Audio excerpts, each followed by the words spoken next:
बिस्मिल्लाहिर्रहमानिर्रहीम, अस्सलाम वालेकुम नाज़रीन, आप देख रहे हैं प्रोग्राम ब्रेकिंग व्यूज़ और मैं हूं यासिर रशीद। नाज़रीन, पाकिस्तान के अंदर आज के दिन का स्टेटस ये है सियासी तौर के ऊपर कि पाकिस्तान पीपल्स पार्टी और पाकिस्तान मुस्लिम लीग नून के दरमियान जो मुज़ाकरात के मुख्तलिफ अदवार चले थे, इस नतीजे पर पहुंचे हैं कि काबीना का हिस्सा फिर भी पाकिस्तान पीपल्स पार्टी बनने की ख्वाहिशमंद नहीं है। सदर की नशस्त के ऊपर आसिफ अली जरदारी साहब जो हैं वो मुश्तरका तौर पर उम्मीदवार होंगे। Chairman senate Pakistan Peoples Party का होगा। स्पीकर कौमी असम्बली की नशस्त पाकिस्तान मुस्लिम लीग नून के पास होगी। अगर गवर्नरशिप की बात करें तो पंजाब और खैबर पख्तूनख्वा के अंदर गवर्नरशिप जो है वो पाकिस्तान पीपल्स पार्टी लेगी और बलूचिस्तान और सिंध के अंदर जो गवर्नरशिप है वो पाकिस्तान मुस्लिम लीग नून लेगी। जबकि एमकेएम जो है वो कामरान टेसोरी साहब को ही गवर्नर के ओहदे पर बरकरार रखने की ख्वाहिशमंद हैं। लेकिन क्या पाकिस्तान मुस्लिम लीग नून इस टर्म्स एंड कंडीशंस के ऊपर मानेगी, ये एक बुनियादी सवाल है। दूसरी बात ये कि पाकिस्तान पीपल्स पार्टी की तरफ से मौक़िफ़ ये मंजर आम के ऊपर आया है। फैसल करीम कुंडी साहब ने यह कहा है कि हम काबीना का हिस्सा नहीं बनेंगे, लेकिन काबीना की तश्कील जो है वो शहबाज शरीफ साहब की सवाबदीद पे होगी, तो वो जिसको चाहे काबीना के अंदर शामिल कर सकते हैं। तो इससे तासुर ये मिलता है कि पाकिस्तान पीपल्स पार्टी अपने तई काबीना में हिस्सेदार नहीं बनना चाहती, लेकिन अगर पाकिस्तान मुस्लिम लीग नून चाहे तो वो काबीना की हिस्सेदार भी बन सकती है। जो दीगर सियासी जमातें हैं वो इस तश्कील नौ के ऊपर, इन मुआहिदों के ऊपर क्या राय रखती हैं, आने वाले दिनों में डेवलपमेंट क्या हो सकती है और ये हलफ कब तक हो सकता है, ये इंतखाब कब तक हो सकता है वज़ीर आज़म का। और दूसरा ये कि जब हुकूमत बन जाएगी तो फिर जो सबसे बड़े मसाइल होंगे उनका हल किस तरीके से हो सकता है। क्या इस वक्त आपसी बंदरबांट ही बेहतरीन ऑप्शन है या फिर कुली तार के ऊपर मिलकर आगे बढ़ना एक बेहतरीन ऑप्शन हो सकता है। तो इसी बारे में बात करने के लिए हमें ज्वाइन किया है सीनियर कानूनदान पाकिस्तान तहरीक इंसाफ के रहनुमा अहमद अवैस साहब हमारे साथ मौजूद हैं। इस्तेकाम पाकिस्तान पार्टी के रहनुमा महमूद मौलवी साहब हमारे साथ मौजूद हैं और पाकिस्तान मुस्लिम लीग नून के सीनियर रहनुमा साबिक गवर्नर रफ़ीक रजवाना साहब हमारे साथ मौजूद हैं। मैं आप तमाम हज़रात का बेहद मशकूर हूँ। रफ़ीक रजवाना साहब, सबसे पहले आपकी तरफ आता हूँ। मुख्तलिफ अदवार चले हैं पाकिस्तान पीपल्स पार्टी के साथ, लेकिन आप क्या समझते हैं कि जब एक तरफ से ना होती रही, दूसरी तरफ से हाँ की पेशकश होती रही, फिर दोनों तरफ से अपोजिशन में बैठने की बातें होती रहीं और बिल आखिर जो इत्तफाक हुआ है, इस इत्तफाक के पीछे मसलहत क्या है कि इतने अरसे बाद क्यों हुआ? और ये जो बंदरबांट अब हो रही है कि फलां गवर्नरशिप हमारी, फलां आपकी, चेयरमैन सेनेट हमारा, स्पीकर आपका, तो क्या ये जो मखलूत हुकूमत बनेगी इसमें देर पा फैसले हो सकते हैं? देखिए, आप इस सारी चीज का जो सवाल है वो नेगेटिव ही आप शुरू किया है। पहले से बिस्मिल्लाह बिस्मिल्लाह करके मैं माजूर चाहता हूँ। इसको आपने कह दिया बंदर बांट है, उसके बाद आपने कहा जी इतने दिन ये बातें होती रही, फिर आपने कहा जी क्या इस तरह से कुछ कर सकेंगे। तो इसको अगर पॉजिटिव सेंस में एक सवाल किया जाए, आप नाराज भी ना हो ना कि आखिरकार सुन ले आखिरकार इस गुफ्तगू करने के बाद दोनों बड़ी जमातें एक नतीजे पे पहुंच गई कि इस पाकिस्तान को चलाने के लिए हमें मिलकर काम करना पड़ेगा। नंबर एक। नंबर दो, जब जमातें इस तरह से मिलके मखलूत हुकूमत या दो जमातों पर मबनी या तीन जमातों पर मबनी हुकूमत बनती है तो डेफिनेटली उनके भी अपनी अपनी डिमांड्स होती हैं, वो भी उसका हिस्सा बनना चाहते हैं। वो इक़्तिदार में वो कहते हैं हम नहीं बैठेंगे। मैं तो उससे इख्तलाफ करता हूँ कि उनको सारी चीजों में शेयर करना चाहिए, रिस्पॉन्सिबिलिटी से बचना नहीं चाहिए। ठीक है जी। और उन्होंने जो डिमांड अपनी कुछ की है और उसके बाद बल्कि ये डिस्कशन थी तो उसके बाद फैसले हो गए। इसको मैं बंदरबांट नहीं समझता माजरत के साथ। उनकी भी माकूल सीटें हैं, हमारी जमात अक्सरियत में है, मतलब सादा अक्सरियत ना होने के बावजूद तो ये मिलजुल के काम करना पड़ता है और ये कोई नई बात नहीं है। ये हमेशा ही कोलिशन गवर्नमेंट में ये इस तरह के जो है ओहदे तकसीम किए जाते हैं। इसको बंदरबांट भी नहीं कहते। मतलब या तो कोई ओहदा ना हो और सारी चीजें हम रख लें, वो भी मुमकिन नहीं है, और सारी चीजें पीपल्स पार्टी रख ले, वो भी मुमकिन नहीं। अब है कि अल्लाह करे कि ये जो इनका मुआहदा हुआ है दो बड़ी जमातों का, ये मिलके इस मुल्क को इस दलदल से निकाले। अव्वल तो इस सारे काम में पीटीआई को भी आगे बढ़ना चाहिए था, मगर पीटीआई वोट लेने के बावजूद, अपने काफी तादाद में एमएनएस एमपीएस बन जाने के बावजूद अपने आप को कंसोलिडेट नहीं कर सकी। कंसोलिडेट करके मैं समझता हूँ this was the high time और पीटीआई के आगे बढ़ते, पिछली मुखासमत को भूल जाते और तावन का हाथ बढ़ाते पाकिस्तान की तरक्की के लिए, तो कुछ बेहतर होता। चले आप चलेगा, देखिए नहीं चलेगा तो दोनों पार्टियों के ऊपर इल्जाम आएगा। ये तो टेस्ट है, ये बहुत बड़े इम्तहान है। अवाम जिस मुसीबत से, जिस महंगाई से गुजर रहे हैं, और पाकिस्तान के जो माशी मसाइल हैं, वो कोई एक रात में, एक दिन में, 24 घंटे में, 6 महीने में हल होने वाले नहीं है। ये एक बात ज़हन में रख लेनी चाहिए। रजवाना साहब, आपने जो ऑप्शन दिया कि पाकिस्तान तहरीक इंसाफ को भी साथ मिलना चाहिए था, तो उसका फॉर्मूला क्या बन सकता है? इसके ऊपर मैं सेकंड राउंड में आपकी तरफ आता हूं। मैं सेकंड राउंड में आता हूं, पहले कमेंट ले लूं मैं महमूद मौलवी साहब का भी। महमूद मौलवी साहब, बेशुमार राबिते हुए मुख्तलिफ जमातों के, आप देख लें, पाकिस्तान तहरीक इंसाफ ने मौलाना फजलुर रहमान साहब से किया, उन्होंने PTI से भी किया, लेकिन उससे इनकारी हो गए। सुन्नी इत्तेहाद काउंसिल से, जमात इस्लामी से, मजलिस वहदतुल मुस्लिमीन से, उधर GDA से, बेशुमार जमातों से राबिते हुए हैं। पाकिस्तान मुस्लिम लीग नून के भी हुए। आपके राबिते किसके साथ हुए हैं मौजूदा सेटअप में या मौजूदा फॉर्मूले में? इस्तेहकाम पाकिस्तान पार्टी कहां पे दिखाई देती है?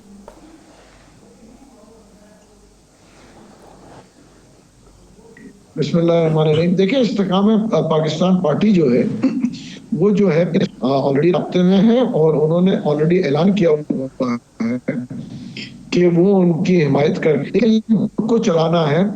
जैसे अभी मेरे भाई ने कहा, बिल्कुल सही कहा, जो क्राइसिस है, और मेरे ख्याल से हमें क्रेडिट देना चाहिए PMLN कि ये मुल्क के मफाद में, ठीक है, ये गवर्नमेंट एक्सेप्ट करके गवर्नमेंट आके चला रहे हैं। हालांकि PTI को भी आ जाना चाहिए था। उसकी वजह देखिए, जब मुल्क क्राइसिस में होता है, सब मिलकर इसको निकालते हैं। इस वक्त ये धर्मों का और चीजों का देश को जवाब नहीं है। ऑलरेडी हम इकोनॉमिकल क्राइसिस में है, मजीद इसको क्राइसिस से अपनी और मुल्क से ये दुश्मनी होगी। और जहां तक देखें, ये मैं ये नहीं कह रहा हूं कि नहीं हुए, मगर देखिए, जब अपने वक्त में वो अच्छा था। देखिए, अगर मैं कहता कि जी ये पहली बार हुआ है, जो कि तो फिर मैं कहता कि जल हो गया, मगर 2018 में भी ऐसे ही हुआ, जब सफल था। यही PMLN को जो है हराया गया, यही MQM को हराया गया। देखिए ना, MQM जो है उस वक्त जो मेरे ख्याल से 3 से 4 सीटें ले सकी, आज जो है रिवर्स हो गया। तो ये वो वाली बात हुई ना कि जब आप खुद जो है दूध बेच रहे हैं तो दूध में पानी मिला के बेच रहे हैं। महमूद मौलवी साहब, इस्तेहकाम पाकिस्तान पार्टी को 2024 के इलेक्शन में तो नहीं हराया गया ना?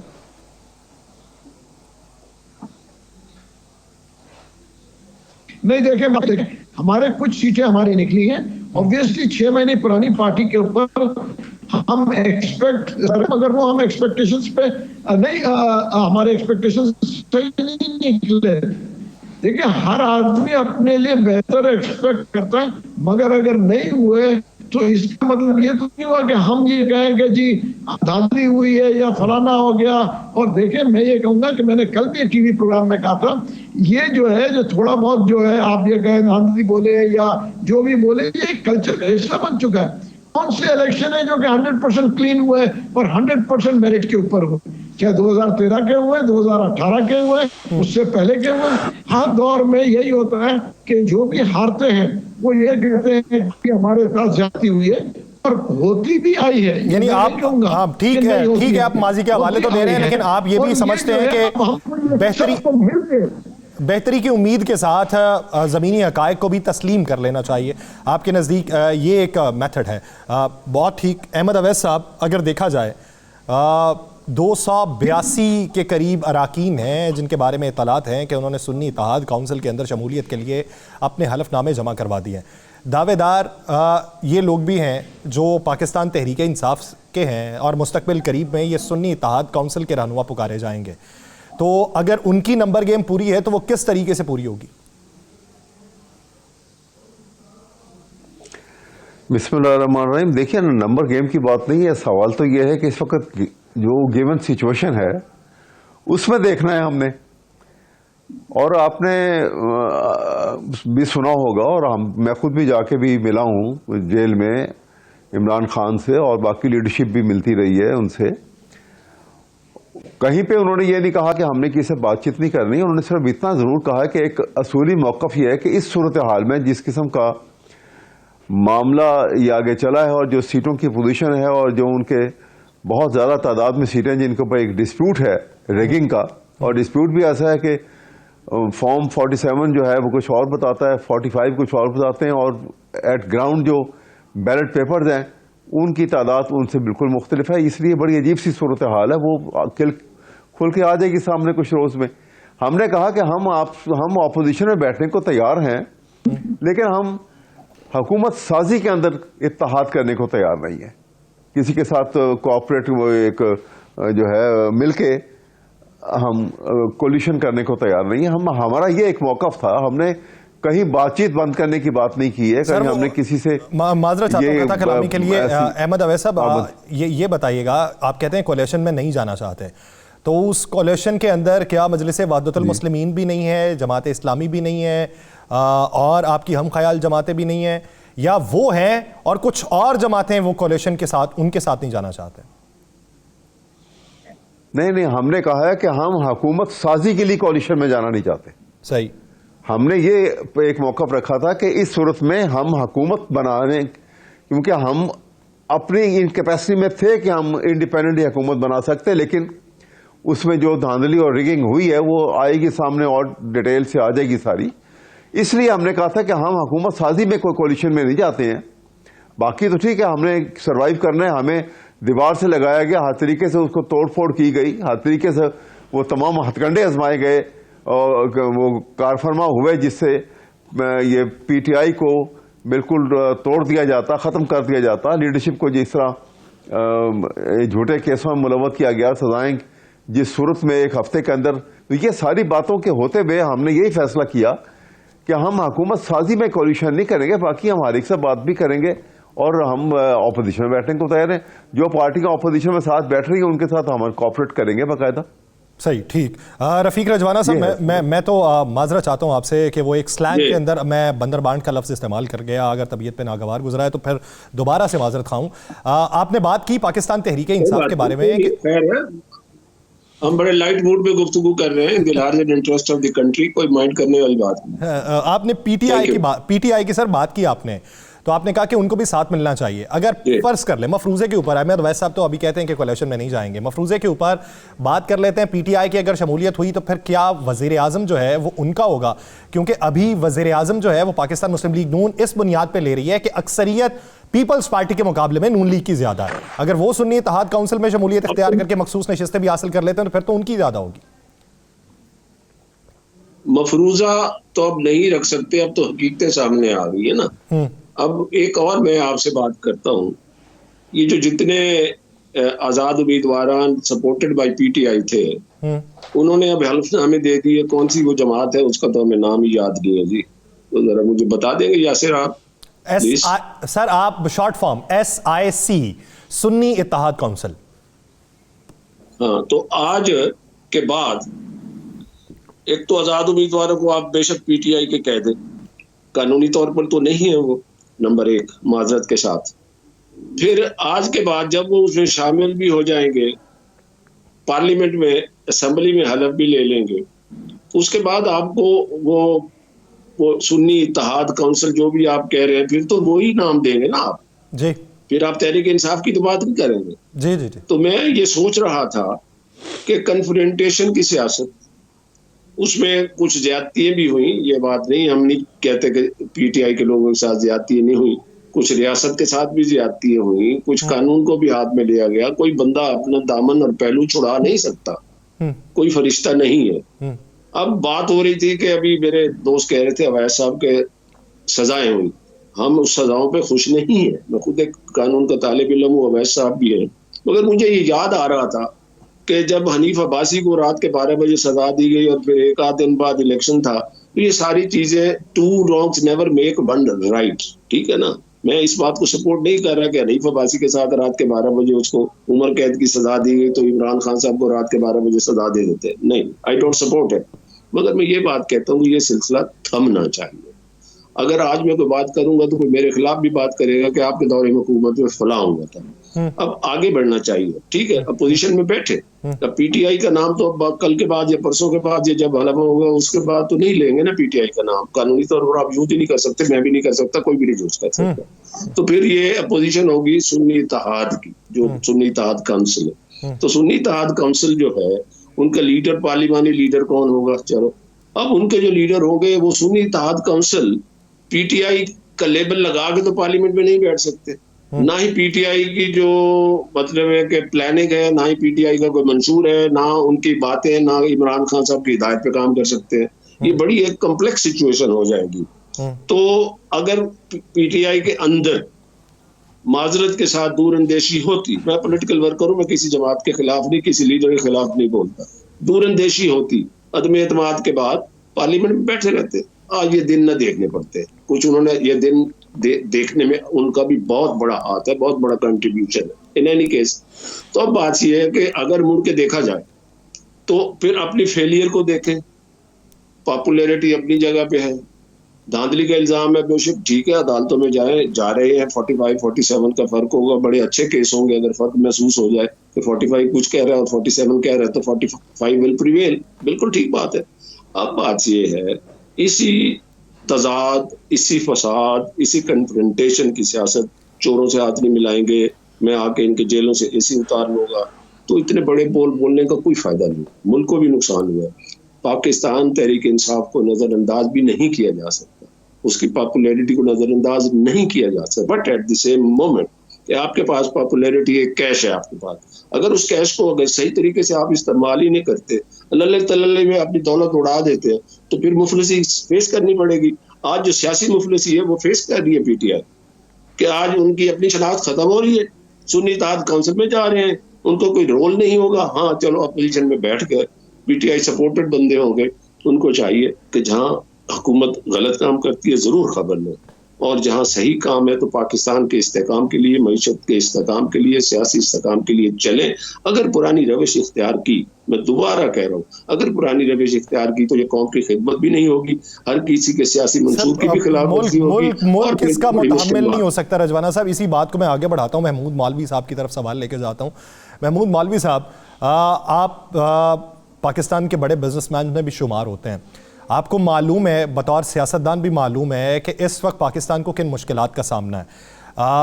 मई 2024 से पहले हमें कितने बिलियन डॉलर्स चाहिए अदायगियों के लिए, मुल्की मामलात को चलाने के लिए, और फिर साल के आखिर में हमें क्या कुछ देखना पड़ेगा, जहाँ पे 27% कर्जे में मज़ीद इजाफा हो जाए एक साल के अंदर।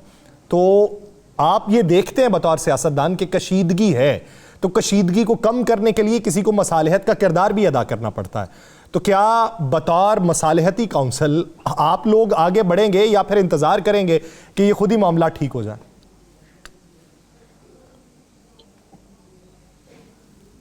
मेरे ख्याल से हम भी कोशिश करेंगे और पॉलिटिकल पार्टीज को भी कोशिश करनी चाहिए कि मिलजुल के इस इशू को खत्म करें और मुल्क को क्यों क्राइसिस से निकालें।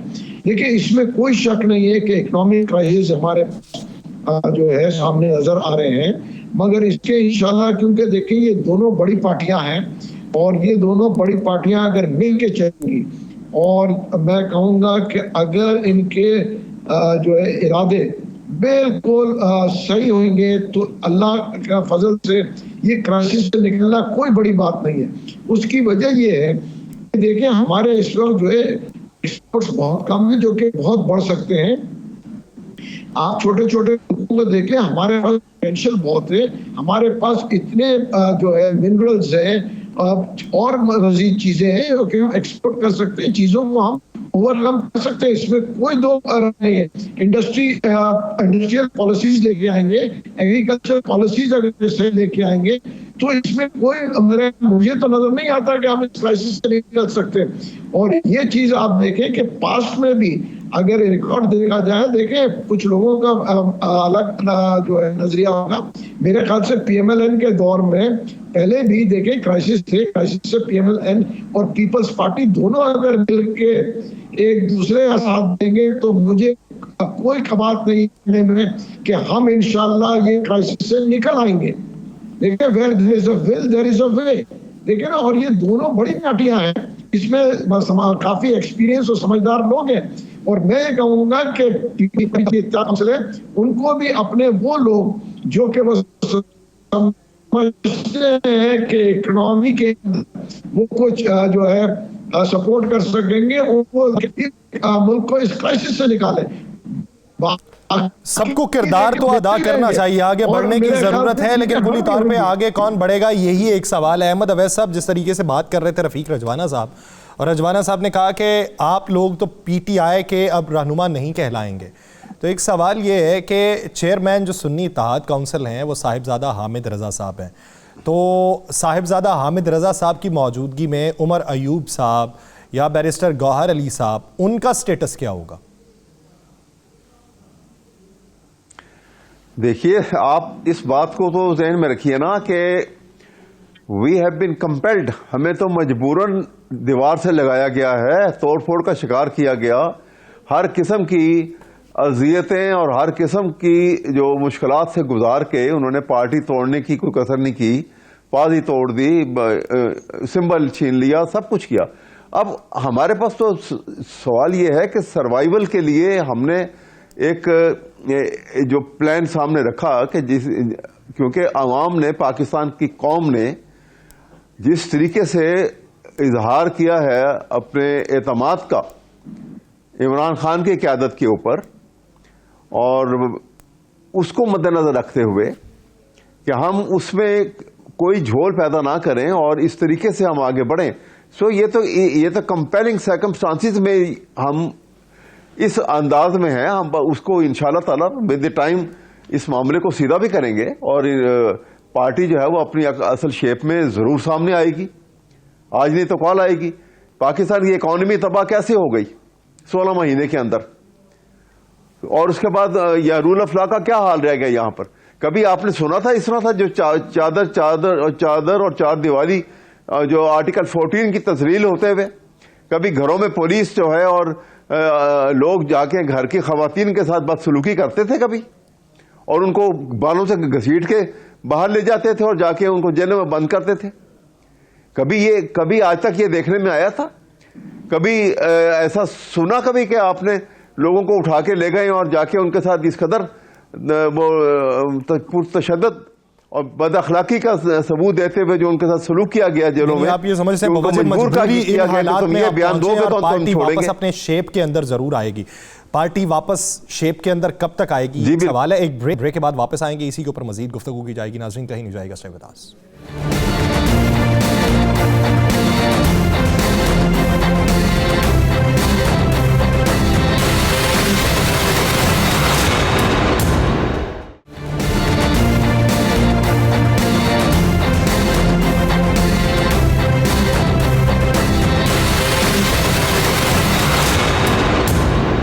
ब्रेक के बाद खुशामदीद। नाज़रीन, बात हो रही है इस वक्त मौजूदा सूरत हाल के हवाले से। मौजूदा सूरत हाल में गर्दो गुबार के जो बादल हैं वो जल्द ही छट जाएंगे, मंजरनामा वज़ा हो जाएगा, लेकिन जब तक ये गर्द है तब तक बहुत सारे किरदार भी मंजर आम पे आने हैं। बतौर कौम हम कहाँ पे खड़े हैं?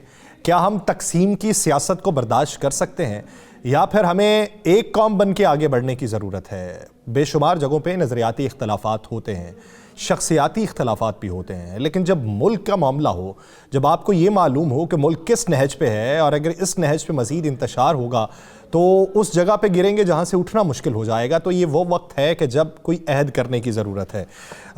रफ़ीक रजवाना साहब, आपकी तरफ आऊँगा। मुशाहिद हुसैन सैयद साहब ने सेनेट के फ्लोर के ऊपर जब सेनेट का इजलास जारी था तो उसमें उन्होंने सियासी कैदियों की रिहाई का मुतालबा किया था। वो किन कैदियों की तरफ इशारा कर रहे हैं? देखिए, जो बात आपने की है उसमें कोई दो राय नहीं कि पाकिस्तान इस वक्त जिस नहज पे है, जिन मुश्किल हालात का सामना कर रहा है, शायद पाकिस्तान में इससे पहले इस तरह की सूरत हाल नहीं हुई होगी। सियासी मद्दोजर होते हैं, मगर जो माशी परेशानी है वो बहुत बड़ी, और हमने अभी कुछ अरसे के बाद पता नहीं 30 या 35 अरब रुपए हमने वापस भी करने हैं, और फिर IMF से डील भी होनी है, सब कुछ है। देखना ये है कि माशी फैसले करने में जितने हम आज़ाद हैं उसमें कितने फैसले कर सकते हैं, और बंदे की किट्टी जिसको कहते हैं खजाने में, जेब में कितने पैसे और हम कितना जनरेट कर सकते हैं, और जो रेवेन्यू जनरेट करते हैं, रेवेन्यू जिनसे हम लेते हैं उनको हम कितना फैसिलिटेट कर सकते हैं, किसान का कितना ख्याल कर सकते हैं। ये बहुत सारे मसाइल, ठीक है। एक बात मैं ये समझता हूँ बड़ी क्लियर है कि हुकूमत जो बन रही है उनको मेहनत करके डिलीवर करना पड़ेगा।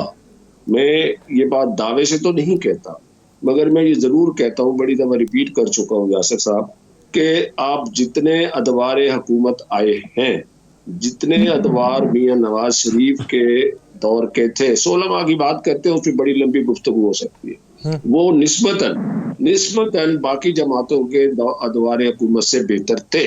नंबर 1। नंबर 2, तजर्बा है। नंबर 3, मैं ये समझता हूँ जो अपोजिशन का रोल होता है वो हुकूमत को बिल्कुल सीधा रखता है। अगर अपोजिशन के लोग, कोई भी बैठ रहे हैं अपोजिशन में, अगर वो नेगेटिविटी पे ही चलेंगे, अगर वो ये सोचेंगे कि हुकूमत को नहीं चलने देना, तो उसका मतलब होगा पाकिस्तान को नहीं चलने देना। खुदा के लिए ये सूरत हाल ना पैदा की जाए, ना ही होनी चाहिए। कानूनी हक हर किसी का है जो समझता है मेरे साथ ज्यादती हुई, तो रूल ऑफ लॉ की बात पे कोई इनकार नहीं कर सकता। मगर जब आज मैं रूल ऑफ लॉ की बात करूंगा तो फिर मुझे सोचना पड़ेगा, शहबाज शरीफ साहब नैब में, मरीम नवाज, मियां नवाज शरीफ साहब दोनों जेल में, हमजा शहबाज जेल में। मैं इसलिए पार्टी के चीदा और लीडरों की बात कर रहा हूँ। साद रफीक, उसके भाई सलमान रफीक जेल में, वो जावेद लतीफ जेल में, पता नहीं कौन कौन, राना सनाउल्लाह बेर, उनका केस डाल दिया गया, वो भी गलत था। अगर मौजूदा सूरत हाल में पीटीआई के खिलाफ जितने केसेस हुए हैं उनमें कोई 9 मई के वाक़े आते हैं जिसमें स्टेट डायरेक्ट उसके ऊपर इंटरवीन करे, बाकी उसके बाद ऊपर नीचे जो एमपीएच के ऑर्डर हुए उसको मैं भी सपोर्ट नहीं करता। जो लोगों के घर में घुस गया वो भी मैं भी सपोर्ट नहीं करता। मैं कानून का तालिब इल्म, ह्यूमन राइट्स पे बिलीव करता हूँ। मगर अब बात यह है कि अब हम बड़ी अजीब सिचुएशन में है। अब इस सूरत हाल में जरा से हिलाएंगे ना इस घर को तो फिर नुकसान होगा। इसलिए बेहतर है कि जो घर में बैठे हैं, काम कर रहे हैं, वो सारे काम ना करने वाले अपोजिशन सारे उसी घर में बैठे हैं, उसकी बुनियादों को मजबूत किया जाए। अवाम भी अब वोट दे दे के थक गई है, पॉपुलैरिटी अपनी जगह पे होती है, मगर दूसरी जमातों ने भी वोट लिया, दूसरी जमातें भी जीती हैं। उनको तो अगर आप मैं कह दूं दूसरी जमातें पाकिस्तान में है ही नहीं, they were not even able to win 1 seat, वो भी गलत बात होगी। आइए आगे हाथ बढ़ाते हैं, आइए आगे चलते हैं, आगे let the people decide in next election. उस वक्त तक आप मुस्तहकम हुकूमत चलेगी और मौसर, दोबारा कह रहा हूँ, मौसर अपोजिशन होगी जो काम करके आए। अगर हुकूमत की पॉलिसी पे एतराज है तो अपनी दूसरी पॉलिसी लेकर आए, अपना काम करें। यहाँ मेहनत नहीं की जाती। मैं एतराज तो कर लेता हूँ मगर मेरे पास ये नहीं होता कि मैं बजट पे एतराज कर लेता हूँ और उसके बाद मुझे मेरे पास ये प्रपोजल नहीं होती कि इस बजट में ये तजावीज़ आनी चाहिए। मैं खुद 2 दफा पार्लियामेंट में रहा हूँ, आपको हकीकत बताता हूँ। हम ट्रेजरी बेंच में भी रहे, सेनेटर के तौर पे। जब बजट की कापियां आती है, बहुत बड़ी कापियां होती है, काफी उसमें बुक्स होती है, वॉल्यूम्स होते हैं, बहुत कम लोग हैं जो उनको पढ़ते हैं। और फिर अब शाम को अपोजिशन में हम होते थे तो शाम को चैनल वाले या अखबारों वाले फोन करते थे तो हम तो कहते थे यार अभी पढ़ा ही नहीं है। अगर ज्यादा मजबूर कहते तो हम एक घिसा पटा लफ्ज कह देते, अल्फाज कह देते थे कि आदाद शुमार का गौरव जिंदा है, गरीब मार बजट है जी, गरीबों का गला घोट दिया गया है जी। तो बात ये है, हर बंदे को कंट्रीब्यूट करना पड़ेगा। ये पाकिस्तान हुकूमत का नहीं है, ये पाकिस्तान सिर्फ मुस्लिम लीग नून का नहीं है, पीटीआई का नहीं है, पीपल्स पार्टी का नहीं है, बलोचिस्तान जेयूआई का नहीं है, जमात इस्लामी का नहीं है। ये पाकिस्तान 25 करोड़ अवाम का है जिनके नुमाइंदे हम बनते हैं, जिनको हम रिप्रेजेंट करते हैं। अब हमें हम करके करना पड़ेगा। मैं की बात भी करनी चाहिए, हम वी एज ए नेशन। अब ये बातें लगती लेक्चर की है, मगर बात ये है कि अगर इन चीजों को सीरियसली सोच ले, करने पे आ जाए तो सब कुछ बेहतर हो सकता है। टाइम जरूर लगेगा, टाइम जरूर लगेगा। महमूद मौलवी साहब, आप क्या समझते हैं कि अभी के तनाजुर में जो हुकूमत बन रही है, आपको याद होगा कि पाकिस्तान पीपल्स पार्टी जब इलेक्शन कैंपेन कर रही थी तो उसने सारे का सारा मलबा नून लीग के ऊपर रखा। इन्हीं वजूहात की बुनियाद के ऊपर काबीना में हिस्सेदारी कबूल करना गवारा न किया आपकी बार। लेकिन क्या ये हुकूमत जो है ये माजी से सीख के आगे बढ़ने की सलाहियत रखेगी या हमें मुस्तकबिल करीब में वही मंजरनामा देखने को मिलेगा?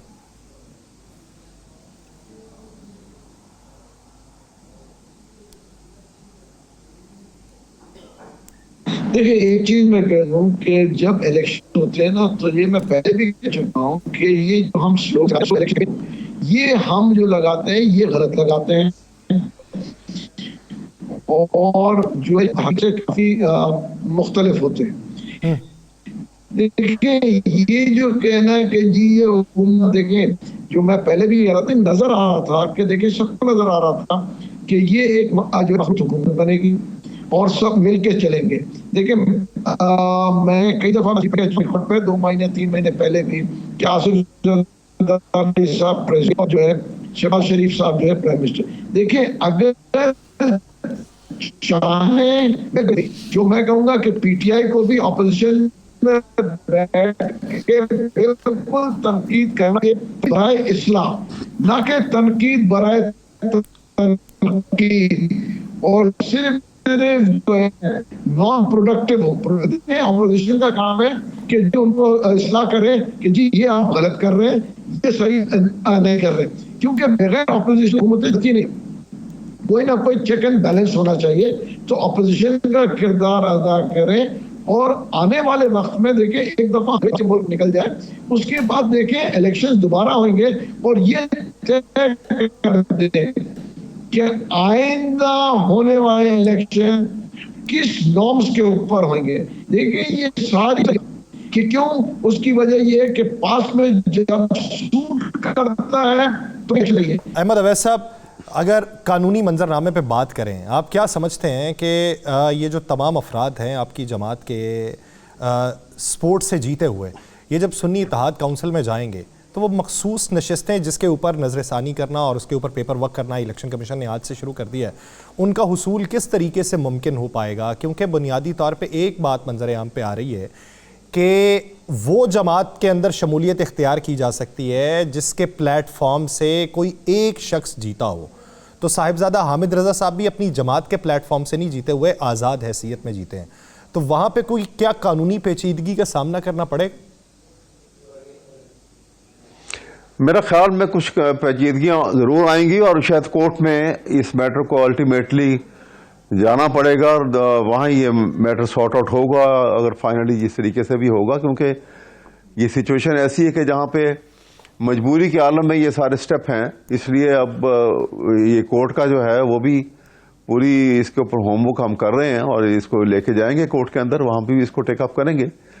लेकिन इसके साथ साथ मैं एक थोड़ी सी बात और भी करना चाहता हूँ। देखें, अभी रजवाना साहब ने बड़ी खूबसूरत अंदाज में अपनी जो गुफ्तगू की है। क्वेश्चन ये है यहाँ पर कि जब तक पहली दफ़ा उनको बुरा भी लगा था, आपके मुंह से जब बंदर बांट का लफ्ज़ निकला था, लेकिन सबकॉन्शियसली भी बाज़ लफ्ज़ निकल जाते हैं इस वजह से कि देयर इज़ समबडी एल्स जो बंदर बांट करता है, यह हमें सबको पता है, इस वजह से ये लफ्ज़ निकल गया। चलें छोड़ें उस बात को भी। क्वेश्चन ये है कि जब तक हम पाकिस्तान जिन मसाइल का शिकार है, जब तक हम आइन को स्ट्रिक्टली फॉलो नहीं करेंगे, जब तक हम यहां बैठे हुए जितने भी माजी को भूल जाए कि माजी को जाएंगे तो माजी में तो आज ये कह रहे हैं कि ये झूठियां वो सजाएं हो गई। नवाज शरीफ के ऊपर सजा कोई झूठी नहीं हुई, उसकी प्रॉपर्टी आज भी वहां मौजूद है लंदन में, वो प्रॉपर्टी उन्हीं के नाम पर है, किसी और के नाम पर नहीं है। ये अलग बात है कि वो आए और पाकिस्तान की तारीख में ऐसा नहीं हुआ कभी कि उनको जमानत भी दे दी गई और उनको उनकी प्रॉपर्टी भी वापस कर दी गई। लेकिन मैं आइंदा की बात कर रहा हूं, आइंदा आइन के ऊपर जब तक स्ट्रिक्टली अमल नहीं करेंगे, नंबर 2 हम अपना माइंडसेट इस तरह नहीं बदल लेंगे कि जो कौमी खजाने के ऊपर एक धेले का भी कोई हाथ डालेगा तो उसको कौम भी बुरी नजर से देखेगी और सजा से भी नहीं बचेगा। ये सबसे बड़ा जुल्म और सबसे बड़ा गुनाह भी है कि जब आप जो है अमानत में खयानत करते हैं, ब्रीच ऑफ ट्रस्ट जो है, ये एक सबसे बड़ा ऑफेंस। बाहर के ममालिक में आप जाके देखिए, जो भी कोई शख्स जो है जब उसी ऐसी पोजीशन में आता है तो वो डिसपैशनेट होकर काम करता है और कौमी खजाने के ऊपर बहुत शायद नादर का भी आपको होगा कि किसी ने बदनीयती से कोई काम किया हो। ये इस्लामी शार थी जो हमने छोड़ दी हैं। ये वो चीजें थी जिनकी बुनियाद के ऊपर ये जब रसूल पाक ने पहली दफा एक ideal city state of Medina बनाई थी तो दुनिया में फैली थी इन्हीं असूलों के ऊपर, रूल ऑफ लॉ के ऊपर। ये रूल ऑफ लॉ को हम बुनियादी तौर पे, आप देखें पाकिस्तान में रूल ऑफ लॉ, आइन भी है, रूल ऑफ लॉ भी है। ये अंदाज नहीं जब तक बदलेगा, हर कोई अपनी जगह पे फिक्स नहीं किया जाएगा। जिसका काम जहां पे है वो वहां ही करे। अदलिया का काम है इंसाफ करे, सही इंसाफ करे, नहीं करते तब सुप्रीम जुडिशल काउंसिल को सही एक्टिव किया जाए कि फौरन बगैर वक्त जाए किए उनके खिलाफ कार्रवाई की जाए। मैं अहमद साहब आपकी तरफ वापस ये आता वो हूं। बुनियादी चीजें हैं जिनके ऊपर डायलॉग की जरूरत है। जी, बुनियादी चीजें डायलॉग की, इन पे जरूरत है। रफीक रजवाना साहब, डायलॉग की अगर बात होती है तो एक ग्रैंड डायलॉग की इस वक्त ज़रूरत है। हुकूमत साजी भी हो जाएगी, तमाम मामलात हो जाएंगे, हर किसी से इत्तेहाद भी हो जाएगा, जिस तरीके से फार्मूला तय पाया है उसके ऊपर अमल भी हो जाएगा। लेकिन बुनियादी तौर पे आप इस वक्त तफरीक देखें कि माशरे के अंदर तफरीक कितनी है। कोई कारकुन है वो किसी दूसरे जमात के कारकुन को बर्दाश्त नहीं करता, कोई भी पार्टी है। आप इंतहा पसंदी माजी में आपने देखी होगी, लेकिन इस वक्त जो सियासी बलूगत के साथ साथ इंतहा पसंदी है, ये माजी में इसकी कोई नज़ीर नहीं मिलती। ग्रैंड डायलॉग होने की ज़रूरत है, क्या उसको आप मानते हैं?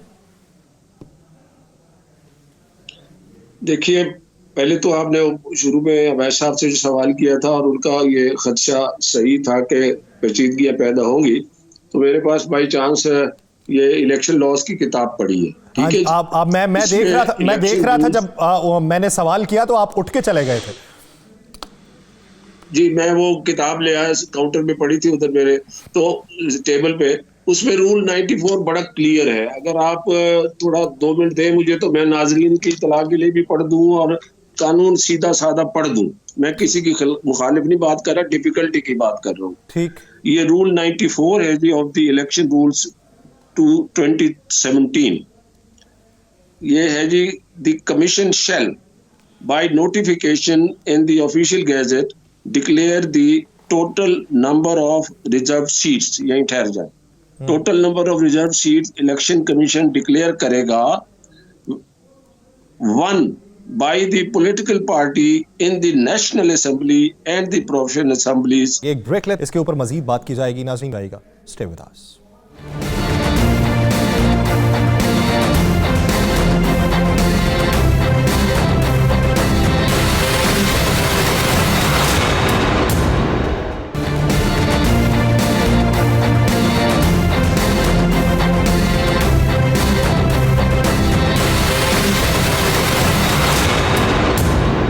ब्रेक के बाद खुशामदीद नाज़रीन। ब्रेक से पहले रफ़ीक रजवाना साहब तज़किरा कर रहे थे इलेक्शन एक्ट 2017 के रूल 94 का, तो राबिता मुनक़ता हो गया था। रफ़ीक रजवाना साहब, बात मुकम्मल कर लीजिएगा रूल के हवाले से आप जो बात कर रहे हैं। ये मैं दोबारा for the convenience of you as well as the audience as well as the viewers, 94 है G, commission to declare the seats one by each political party. ठीक है जी, The commission shall, लफ्ज shall का है, by notification in the official gazette declare the total number of reserved seats won by each political party in the National Assembly। इस पे ज्यादा emphasis जोर है। In the National Assembly, seats won by each political party in the National Assembly and the provincial assemblies respectively। ठीक है जी। और उसके बाद आखिर में एक एक्सप्लेनेशन दी हुई है कि for the purposes of this rule, ये रूल 94 है, आखिर में लिखा हुआ है, the expression political party means A political party which to which a symbol has been allocated by the commission। ठीक है, तो अब इसमें ये सूरत हाल वाजे हो गई। इसमें कोई मुझे खुशी नहीं हो रही कि अगर पीटीआई को रिजर्व सीट नहीं मिलती और उनके एमएनए उनके सपोर्टेड या उनके नाम से जो लड़े हैं, आजाद लड़े हैं, मिलनी चाहिए। मगर एक और मैं सोचता हूँ, एक स्टूडेंट ऑफ पॉलिटिक्स और एक कानून के तालिब इल्म की हैसियत से और एक पुराने पार्लियामेंटेरियन की हैसियत से, क्या ये हमारे दोस्त इस चीज को फोर्स ही नहीं कर सके? नंबर 1। नंबर 2, हालात इनके खिलाफ है, जैसे फरमा रहे हैं, हर चीजें इनके खिलाफ है, तो पेशबंदी नहीं कर सकते थे इस तरह की सूरत हाल से बचने के लिए। अब हालत ये है कि एमएनए फिर रहे हैं और जमात ढूंढी है और कॉन्स्टिट्यूट ढूंढी है जिसकी कोई एक सीट नहीं है नेशनल असेंबली में और प्रोविंशियल असेंबली में। अभी आप बता रहे थे उनके जो रहनुमा हैं सुन्नी इत्तेहाद काउंसिल के, वो आज़ाद जीते हैं। ठीक है जी। अब ये बहुत बड़ा मसला होगा, नंबर 1। नंबर 2, एक और सिचुएशन आ सकती है मेरा ये भी गौर से सुनिएगा, अगर सलमान अकरम राजा साहब ने जो लाहौर हाई कोर्ट में दरखास्त दी थी, जी ये बड़ी अहम बात कर रहा हूँ, जी जी जी, दरखास्त दी थी कि मेरी पार्टी को सिंबल नहीं मिला, मैं तो तहरीक इंसाफ तो है, रजिस्टर्ड पार्टी है, और मैंने बयान हल्फी दिया हुआ है कि मैं उस पार्टी के नाम से इलेक्शन लड़ रहा हूँ, तो मुझे पार्टी तहरीक इंसाफ की पार्टी से कैसे महरूम किया जा सकता है, या तहरीक इंसाफ को आप कैसे कह सकते हैं कि वजूद में नहीं है? लीगली तो तहरीक इंसाफ वाकई खड़ी मुझे है, पीटीआई उसके का उम्मीदवार तरीकेकार। तस्वर किया जाए। हाँ अच्छा, अब बात ये वो खारिज हो गई दरखास्त, बड़ी इंपॉर्टेंट बात कर रहा हूँ, ये पहली दफा शायद पहले किसी चैनल पे किसी साहब ने किया या नहीं की, मुझे नहीं पता।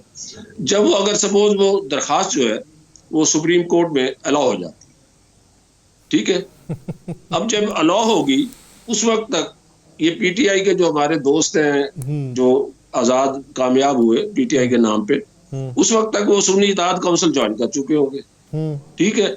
उधर से अगर अदालत इजाजत दे देती है कि आप पीटीआई के ही हैं, तो ये अगर उस जमात को छोड़ेंगे तो डिफेक्शन क्लास लागू हो जाएगी, अपनी सीटों से भी जाएंगे। तो ये मैनेजमेंट जो है ना, ये कंफ्यूजन का शिकार है, या पता नहीं क्या वजह है। इस पे जवाब तो अहमद अवैस साहब का ही ले सकता हूं, लेकिन उससे पहले महमूद मौलवी साहब की तरफ जाना चाहता हूं। महमूद मौलवी साहब, क्या वजह बनी जब इब्तदाई तौर पे बात कर रहे थे, आपको याद होगा मैंने आपसे बात की थी कि आप लोग एक क्यों नहीं हो जाते, यानी पीटीआई और आईपीपी, तो आपने कहा कि वो भी हमारे दोस्त ही हैं।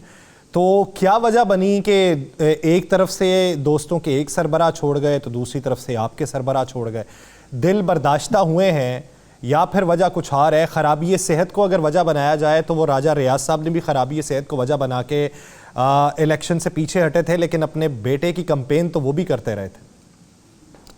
देखिए, मैं कहूँगा, देखें, आईपीपी में और पीटीआई में जो डिफरेंस ऑफ ओपिनियन है, नहीं सर पीटीआई की बात नहीं कर रहा, पीटीआई पी की, परवेज खटक साहब वाली की, आपको याद होगा मैंने आपसे बात की थी उसकी। अच्छा, देखें, परवेज खटक साहब वाली में देखें वहां पे भी डिफरेंस ऑफ ओपिनियन था। परवेज खटक साहब कहने लगे कि जी के केपीके के जो है जो इश्यूज दूसरे हैं और आप लोग के दूसरे हैं, तो इसलिए वो बिल्कुल अलग हो गए और उन्होंने कहा कि मैं चलाऊंगा। और उसके बाद उन्होंने जो मेरे ख्याल से हार आने के बाद उन्होंने कहा कि जी मेरे ख्याल से उन्होंने छोड़ दिया है। और जहांगीर तरीन साहब ने भी, देखिए, उनको शिकस्त हुई, देखिए ना, उन्होंने ये तो नहीं कहा कि जी मेरे साथ धांधली हुई, या उन्होंने कहा कि जी बेसिकली जो है मैं जो है इस वक्त मजीद अब जो है पार्टी को नहीं चला सकता हूँ, एज चेयरमैन सिर्फ उन्होंने इस्तीफा दे दिया, जो कि हमारे लिए ये खुशाइन बात नहीं है, क्योंकि हम तो चाहते थे कि वो एक कदावर पॉलिटिशियन थे और उनका हम पे बड़ा अच्छा असर था पार्टी के ऊपर, मगर क्योंकि वो खुद से उन्होंने छोड़ दिया है। लेकिन क्या ये मुमकिन, महमूद मौलवी साहब, क्या ये मुमकिनात में से है कि मुस्तकबिल करीब में हम उन्हें बतौर सेनेटर भी देख सकें? देखिए, ये इसके ऊपर देखें बहुत सारी चीजें मुमकिनात हैं, मुमकिनात तो बहुत सारी चीजें। एक बड़ी अच्छी बात जो मैं सिर्फ 1 मिनट करना चाहता हूं, जो अवैस साहब ने की, कि बड़ी अच्छी बात की कि हमें माजी को भूल के आज से भी अगर हम शुरू करें ना, तो ये मुल्क बहुत आगे जा सकता है। बड़ी अच्छी बात की कि हम माजी को भूल जाएं कि ये चोर, वो चोर, ये डाकू, और मेरे ख्याल से आज से ही अगर इस रिजीम से हम शुरू करें और सब मिल के चले, तो मेरे ख्याल से ये बड़ी खुशाइन बात होगी कि हम आगे की तरफ मुल्क को ले जाएं, बनिस्बत के हम जो है एक दूसरे के ऊपर इल्जामात डालते जाएं। बिल्कुल, देखें ना, राजबारा साहब ने बड़ी अच्छी बात की कि बहुत सी चीजें कोई खुश नहीं है, कि बहुत सी चीजें हमें भी अंदाजा है, सबको अंदाजा है कि एज पर नॉर्म्स नहीं हुआ है, मगर इन चीजों को भूल के इस वक्त हम आगे निकले ना, क्योंकि अगर हम यही चीज लड़ते रहेंगे और एक दूसरे के ऊपर तनकीद बराए तनकीद करते रहेंगे, हम मुल्क को नुकसान पहुंचा रहे हैं। खुदारा हम कोशिश करें कि मुल्क को इस बहरान से निकालें, ना कि हम मुल्क को बहरान के अंदर मजीद डाल दें। मेरा तो यही एक चीज है कहने।